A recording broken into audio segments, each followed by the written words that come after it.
I remember thinking that it was too pretty of a night for such terrible news. My mother called me. I was on my way to Grandview Elementary to umpire my first set of middle school baseball playoff games. She told me what the doctor had told her and my grandparents that day.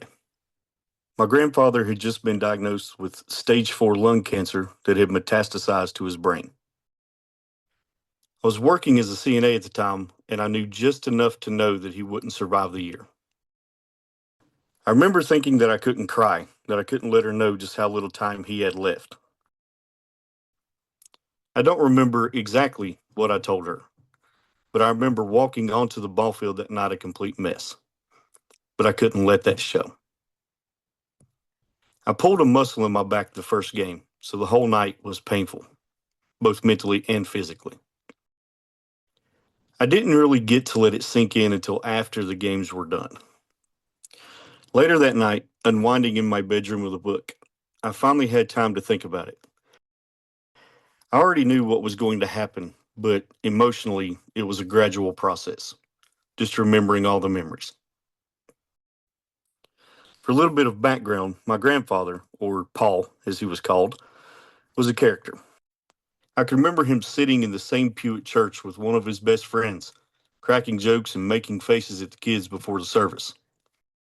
I can remember him always driving up and down the holler on his four-wheeler, checking on the local church and family members. He was an esteemed member of a small community and larger than life in my eyes. Prior to my grandfather being diagnosed, I was without purpose and direction. Nursing was just a job to me. But watching and talking with the nurses during his hospitalizations and hospice care, I came to realize that I wanted to be the nurse helping the patients and their families. I had served as a medic with my National Guard unit, but it really hit me while watching Paul that I needed to be more. I knew I couldn't save him, but I could make sure that I would be there to help others. I wanted to be the steady light in the dark void for those who were suffering and for their families. The next morning, I took the day off and drove an hour back to my small country community. I just wanted to be there for my mom and dad, my siblings, my mamu, and my paw.